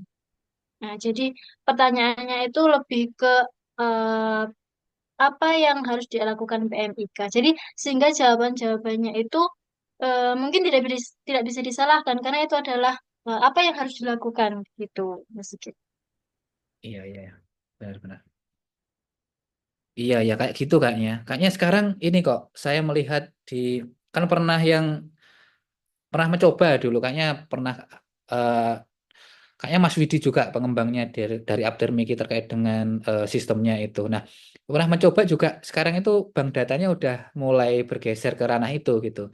Fake-nya sih fake-nya, cuma kadang subjektivitasnya tinggi ya untuk multiple choice-nya gitu. Betul. Jadi Iya, kurang iya. objektif mungkin kurikulumnya kan belum seupdate yang ini ya, yang saat ini sudah cepet banget teknologi dan sebagainya. Nah, kok di soal-soal di Ukom kan kok malah yang baru-baru nggak misalnya nggak pernah diinikan gitu ya, nggak terlalu Oke. dilakukan terlalu sering gitu. Bahkan di kenyataan pekerjaan itu ya harusnya konteksnya agak berbeda ya, karena ini kan masih mahasiswa. Jadi materi dari review pendidikan dulu yang diselesaikan. Baru nanti kalau udah lulus kerja, baru uji kompetensi yang khusus profesi yang gitu tuh harusnya. Kayak Iya. satu sehat gitu boleh tahu, tapi teknis yang sangat detail itu mereka kan nggak bakal mengalami secara langsung experience-nya. Jadi cuma sekilas-sekilas itu kayak yang saya sampaikan terkait ini harus tahu, tahu, tahu aja cukup. Jadi kalau misalkan gimana caranya untuk mendaftar di satu sehat platform, ya nggak bakalan di nah gitu loh maksudnya kan mungkin salah satu IT-nya mungkin masuknya ke situ ya, bagaimana ininya gitu seperti itu soal-soal seperti itu ada di pernah baca aku ya kayaknya di modulnya yang RMIK yang dari PPSD MK yang itulah aku pernah baca soal-soal itu mungkin juga yang terkait dengan algoritma program atau pemrograman mungkin ya aku nggak tahu ya teman-teman coba ngomong lah apa yang mereka resahkan itu TI yang seperti apa spesifiknya gitu selain Ayo, itu Rek. tadi apa atau aku yang tanya aja nih. Ayo, Eh, Mbak Miranda. mohon izin, lebih kayak gimana kalau mengatasi ada misal lagi down atau gimana atau listrik padam gitu, gimana mengatasinya kalau waktu itu ada pasien gitu. Mungkin seperti itu. Oh Mohon iya izin. lupa, aku bahkan ini harusnya tak masukkan di materi tadi. Ini adalah manajemen downtime ini ya. Lupa Oh, aku sampean. Kemarin Mbak Maya udah bilang kalau bagaimana cara manajemen downtime. Downtime. Aku tak ngomong langsung aja ya. Jadi manajemen downtime itu terkait dengan langsung bisa menyesuaikan. Kalau di soal bagaimana? Ada opsi apa? Nanti tak sampaikan nanti. Opsinya apa yang diingat? eh, opsinya lupa karena Lupa. soalnya Ada, banyak. oh banyak. Opsinya memanggil pihak IT. IT. Nah seperti itu ya. Ya, seperti itu. Oh, seperti itu. Nah sebenarnya itu manajemen downtime itu tergantung SOP kita masing-masing di unit Fasiankes. Meskipun ada teori atau literasi dasar yang murni misalkan dari ISO atau sebagainya yang langsung internasional atau mungkin dari yang namanya saat ini aduh lupa aku ya. Pokoknya terkait dengan asosiasi rekam medis yang elektronik ada 7 fase, 7 tahap itu salah satunya ada management downtime. Itu tergantung masing-masing kitanya. Jadi kalau di sana mungkin eh, di sana tersedia IT, ya nggak ada salahnya memanggil IT sebenarnya. Kalau IT-nya sudah tersedia di sana ya. Nah itu boleh sebenarnya kalau kita mengkaji soal itu breakdownnya objektif. Tapi kalau yang dimau si pembuat soal, mungkin di sana itu bagaimana kita terkait dengan di pelayanannya, bukan di sistemnya. Misalkan kalau mati jebret, apakah pasien akan dibiarkan aja? Kan enggak toh. Jadi pasien tetap dilayani, kita mengambil opsi contoh kertas yang masih manual itu digunakan untuk penulisan sementara. Nanti kita alihkan ke dalam bentuk digital. Kalau misalnya ada ini ya namanya opsinya itu atau genset nyala ada enggak? Cek internet ada enggak? Nah, nanti soal-soal apa? Opsi jawaban soal itu kita USG, kita eliminasi mana yang mendekati yang dimau. Berarti subjektivitasnya tinggi ya, Mas, Tinggi ya, sekali. untuk Tinggi pertanyaan sekali. ini, seperti ini. Tinggi sekali, tinggi sekali. Jadi menurut saya bukan bukan bagaimana yang kita lakuin ya, tapi maksudnya nanti ada nggak prosedur operasional terkait dengan downtime. Nah, itu mungkin di anu boleh, tapi kalau terkait ini sangat subjektif. Bisa jadi di saya bukan IT yang mengerjakan downtime-nya. Saya sendiri sebagai perekam medis. Nah, gitu. Jadi nggak ada salahnya ini. Jadi mungkin perlu Iya, iya itu. perlu direview ulang juga soal-soalnya bagaimana. Ya nggak apa-apa lah, yang penting kita sebagai PMK akan tahu nanti. Yang pertama itu, kayaknya kalau opsi jawaban itu ya, kayaknya opsinya dari memanggil teknisinya, kemudian genset, kemudian pasien tetap dilayani dengan menggunakan rekam medis yang manual, terus kemudian SOP-nya nggak ada, pasien diminta untuk kembali besok, bisa jadi itu ada. Seperti itu. Seperti itu. Hmm. Kalau saya mengambil yang itu tadi, kalau ada misalkan genset atau konvensional ya mengambil itu. Kalau internet juga. Soalnya kalau internet padam terkait dengan teknologi itu pasti juga akan nggak mungkin berjalan. Listrik padam itu nggak mungkin berjalan. Itu kata kuncinya ya dasarnya pasti listrik. Pasti harus ada SOP yang mau saya susun itu yang urgent pertama itu adalah genset. Jadi genset itu nomor 1. Karena kalau listrik nggak nyala, elektronik itu apa ada yang bisa berjalan nah gitu. Jadi nomor satu itu nanti urutan awalnya. Selain dari pelayanan, kita kembali ke manual seperti itu. Gitu Mbak Mima dan Mbak Miranda. Iya, iya berarti kan tapi kalau dari sisi manajemen itu lebih ke ya pasien yang sudah antri ya kita layani dahulu dengan Betul, manual. Nah, betul. kemudian untuk yang lain-lain seperti teknis, genset, kemudian IT itu berarti kan bisa dihandle dengan oleh PMK yang lain mungkin yang sedang di Betul. belakang. Kalau pendaftaran pasti pendaftaran harus terus dilanjutkan begitu enggak, Mas Betul Prabowo? sekali, betul sekali. Pokoknya intinya kalau ini nanti case-nya di pelayanan, itu nomor satu ada dilayani pasiennya atau minta maaf dulu lah. Jadi ini mirip-mirip dengan soal-soal apa ya karakteristik gitu loh, apa namanya ya, psikotes. Jadi apa yang dimau si pembawa soal itu pasti terkait pelayanan atau mutu. Kalau bidang akreditasi pasti mutu. Jadi kalau pasien merasa nggak nyaman dan sebagainya itu nomor satunya itu. Meskipun listrik nggak nyala, tapi kalau pasiennya kita layani atau apa itu kan pasti udah tenang, nyaman nah itu. Jadi itu kalau menurut saya yang dimau si pembuatnya soal itu ranahnya di pelayanan seperti itu. Iya, betul. Nah, kemarin Mbak Miranda, ada nggak pilihan terkait menggunakan didaftarkan dulu dengan manual? Siap ada Ibu. Ada Kayak ya? juga. Tapi ada lagi soal kalau misal kita mau upload hasil lab, kalau nggak salah waktu itu hasil lab, terus komputernya mati. Nah, itu apa ya opsinya? Kalau nggak salah itu ada backup data. Terus yang kedua ada eh, upload ulang lagi. Maksudnya upload ulang lagi dari awal. Itu opsinya itu kayak mepet-mepet gitu loh Bu Monijin. Hmm. Ketika mau upload tapi sistemnya lemot down gitu ya? Iya, entah listrik mati atau servernya anu gimana nggak tahu. Lupa. Pokoknya itu pilihannya ada backup, terus atau upload ulang lagi. Kalau nggak salah Terus itu. yang lain? Lupa. Terus eh, ada kalau nggak salah itu komputernya itu masih on, tapi waktu diisi, waktu input data itu nggak bisa. Tapi dari segi kayak mouse atau apa-apa itu masih bisa. Kayak gitu. Hmm. Seingat saya. Jadi lebih teknis itu ya, Mas Prabowo. Iya, teknis ini. Ini teknis IT ini. Nah, yang pertanyaan yang pertama tadi, yang terkait dengan itu bisa upload ulang sebenarnya. Bisa diupload ulang. Nah, upload ulang, kalau backup itu kan kita datanya yang sudah ada kita backup itu kan nggak perlu backup. Sudah otomatis sekarang itu sudah server cloud ya, jadi otomatis tersimpan secara otomatis, nggak perlu di backup lagi. Rutinan aja, bulanan, mingguan atau sebagainya. Tinggal kalau sistemnya apa internetnya udah koneksi stabil atau apa kita upload ulang. Gitu doang sebenarnya teknisnya itu.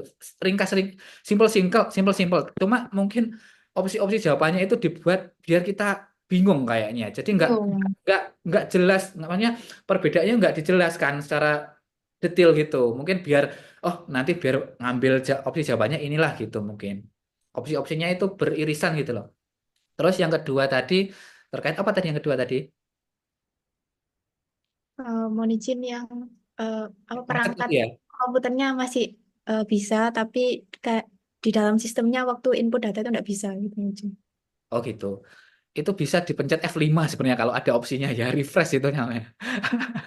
Kalau kalau teknis-teknis kan ini teknis ya. Jadi saya tahu itu bukan dari buku sebenarnya, pengalaman. Oh kenapa tuh kok macet? Digali dong dari Google F5. Atau lo nggak bisa kalau berbasis Windows Ctrl Alt Del. Jadi di close dulu aplikasi yang sudah yang not responding ada tulisannya aplikasi not responding itu Ctrl Alt Del nanti akan muncul situ. Nanti di entas dulu. ENTASK. Jadi entas itu dimatikan dulu terus nanti kita hidupkan ulang. Ada nggak opsi seperti itu kemarin? Eh, Kalau nggak salah opsinya itu kalau mengecek server atau LAN atau apa gitu. Lupa. Oh iya, kalau masalah yang macetnya di ininya ya, komputernya aja ya, bukan koneksinya ya. Ini beda konteks ya. Mungkin kalau koneksinya macet dalam arti eh, koneksi nggak ada atau tulisannya eh, pokoknya not available apa bla bla bla. Nah, gitu itu baru yang dicek koneksi internet bisa dari Kalau dia pakai LAN, kalau dia pakai WiFi, cek routernya dan sebagainya. Nah, seperti itu. Kalau yang macet itu komputernya dalam arti aplikasinya hang, macet, tapi koneksi sebenarnya jalan, itu yang seperti saya sampaikan tadi. Bisa di refresh dulu F5 atau Ctrl AL del kalau misalkan itu ada opsinya. Kalau enggak ya itu tadi cek LAN-nya kalau ada LAN-nya, router kalau ada WiFi-nya dan sebagainya. Seperti itu. Jadi connect enggaknya itu ya tergantung itu. Kalau lampu RJL 45-nya nyala ya berarti masih bisa connect, cuma mungkin isian internetnya itu nggak muncul. Bisa bisa kita cek dengan ping ke Google gitu. Ping berapa? Ping DNS-nya atau apa sebagainya. Ini teknis banget ini. Jadi kayaknya ini teman-teman yang dari MIK ini dibutuhkan pembelajaran materi yang ini. Saya share screen lagi ya. Nah, ini harus membaca ini lebih banyak kayaknya. Kalau dari yang disampaikan seperti tadi. Soalnya kalau yang D3 itu masih pelaksana ya, maksudnya masih manual-manual banget. Ya, tak buka dulu. Materi-materi dari sini. Nah, silahkan klik link unduh. Nanti terkait dengan materi-materi yang komputer nanti ada di bawah. Teknologi. Nah, silahkan baca. Insya Allah apa yang dicari tadi, yang dikeluh kesahkan tadi, insya Allah ada di sini. Aplikasi komputer dasar. Nah, di sana. Kalau misalkan Mbak Atika, teman-teman Isti Gesang Tua sudah punya modul sendiri, silakan baca. Di sini ada ini yang terkait dengan itu. Kita cek selanjutnya. Coba aplikasi Sariankes, registrasi, distribusi rekam medis, analisis. Kita cek lagi. Nah, kayaknya di sini deh.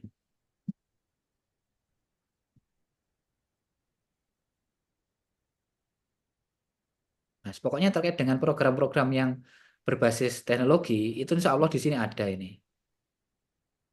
Nah, jadi terkait itu sangat ini ya, membutuhkan meskipun di dalam teori itu bisa jadi yang di ini soalnya seperti itu, tapi yang dimau si pembuat soal bisa jadi berbeda ya, karena mereka mungkin membuat soalnya juga sesuai case mereka ketika di lapangan. Nah, itu yang agak sulit kalau diterapkan di uji kom exit exam. Jadi yang dipelajari karena materi-materi yang masih ini masih yang berbasis buku dan di belum ke ranah yang benar-benar ya sebenarnya nanti akan ke ranah yang nyata ya. Cuma ini kenyataannya bisa jadi diringkas ya, bisa jadi berbeda seperti itu. Nah, silakan dibaca di sini.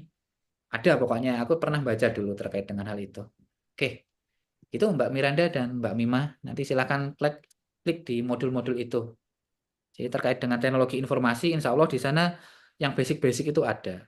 Apa fungsi, eh, apa pokoknya ya yang terkait dengan teknis-teknis kecil itu ada. Seperti itu apa topologi jaringan, menggunakan star, terus menggunakan WAN dan sebagainya itu di sana ada.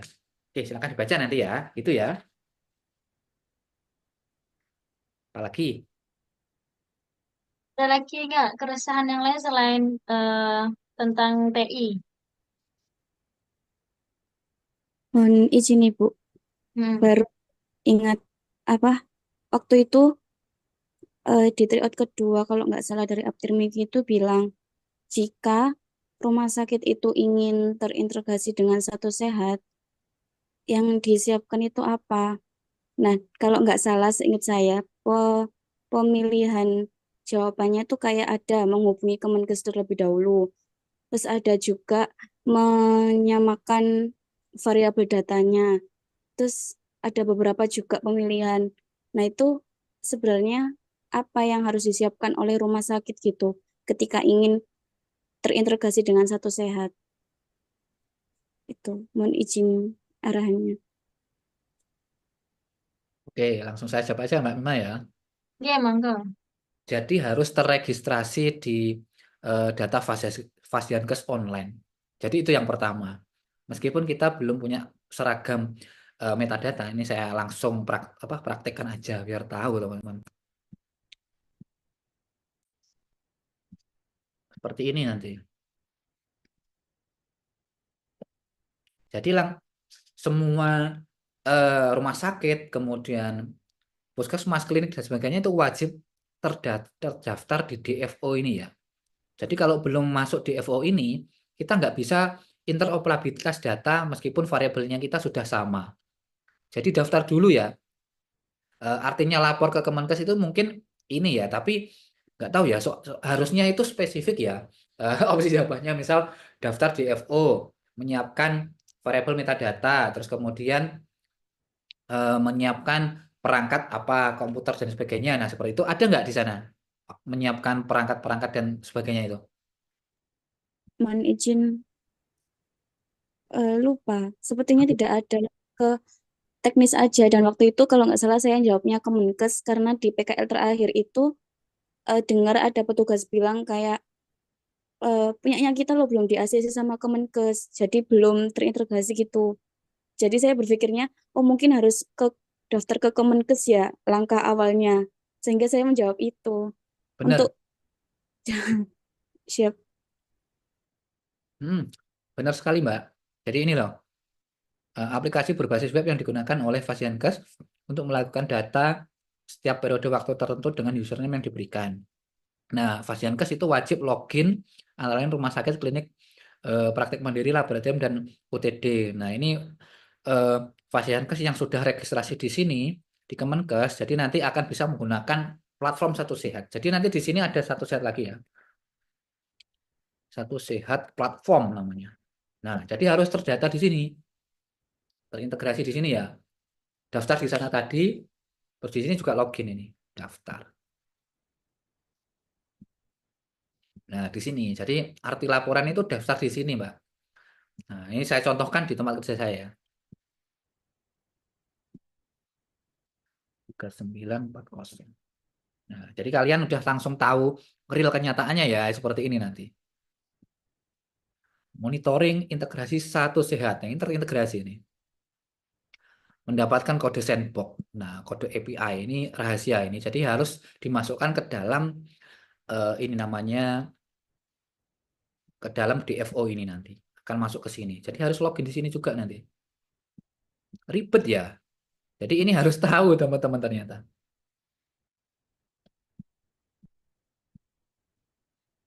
Masuk sini, yang nanti ini kalau udah terintegrasi nanti bisa munculnya ke sini Satu Sehat ya. Satu Sehat data. Jadi akan masuk ke sini nanti. Nah, seluruh data-data itu akan masuk ke sini. Monitoringnya. Kalau sudah terintegrasi nah ini. Sebarannya ada berapa ini? Terintegrasi Satu Sehat, portal DFO ada 40.000. Terkoneksi mengirim data Satu Sehat ada 26.000. Nah ini. Koneksi wilayah koneksi terbanyak ke kota Surabaya ini paling tinggi, Jawa Tengah paling tinggi. Seperti ini. Variabel metadata apa yang udah masuk? Nah ini. Kunjungan pasien, kondisi ID10, observasi, tindakan, resep, dan sebagainya udah masuk ini. Nah gitu ya. Ini untuk Satu Sehat. Teknis banget itu ternyata. Sini, daftar dulu di sini. Gitu ininya. Kalau belum terdaftar nanti di sini nunggu.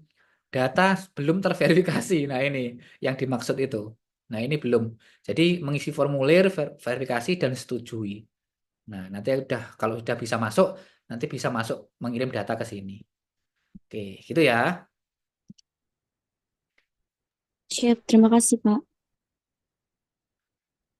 Yuk, ada lagi yuk. Ada lagi nggak teman-teman?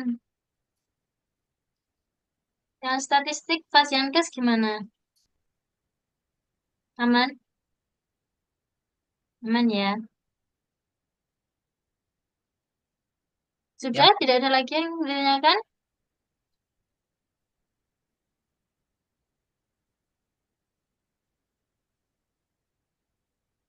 Oke, sepertinya sudah, Mas Prabowo. Teman-teman sudah diam 1000 bahasa. udah paham Oke, semuanya ya. amin. Semoga nanti mendapatkan hasil terbaik ketika UKOM. Amin, amin, amin. Lulus 100%. Amin ya Rabbal Alamin. Amin. Baik, karena diskusi dan tanya jawab telah selesai, acara selanjutnya adalah pemberian sertifikat kepada narasumber kita pada siang hari ini. Mohon dibantu untuk sertifikatnya.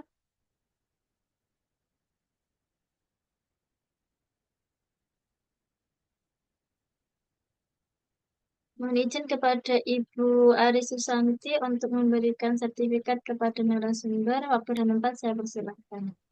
Oke, baik. Terima kasih banyak Mas Prabowo ya atas wawasannya, eh, apa membuka wacana baru bagi kita semua, ya, bukan adik-adik mahasiswa saja, tapi saya juga teman-teman yang lain, karena ini jujur baru pertama kali kami akan ada Ukomnas. Jadi ini yang benar-benar pertama kali ini adik-adik mulai Ukomnas ini, dan kita juga menyadari selama ini bimbingan mungkin belum maksimal, soal-soal ini juga masih sedikit. Jadi bantuan Mas Prabowo ini benar-benar sangat berarti bagi kami semua yang ada di sini. Jadi saya ucapkan terima kasih. Jangan kapok nggih Mas, nanti mungkin di lain kesempatan akan kami repoti lagi gitu untuk sharing ilmunya ke kami semua. Ya, harapannya adik-adik juga dari kegiatan ini bisa terbuka. Tadi juga sudah diinfokan, ya, untuk batasnya kalau ingin lulus 81 soal. Nah, ini siapa kemarin kan pasti sudah ini ya bisa koreksi diri ya, siapa yang dari awal TO sampai kemarin terakhir itu ada kan yang belum sampai benar soalnya 81. Nah, tadi usahanya sudah disampaikan sama Mas Prabowo. Banyak membaca ya, jangan males. Literasinya perlu ditingkatkan lagi. Karena ini keberhasilannya murni di tangan kalian semua begitu. Ya, baik, terima kasih Mas Prabowo. Sekali lagi saya ucapkan terima kasih. Matur nuwun.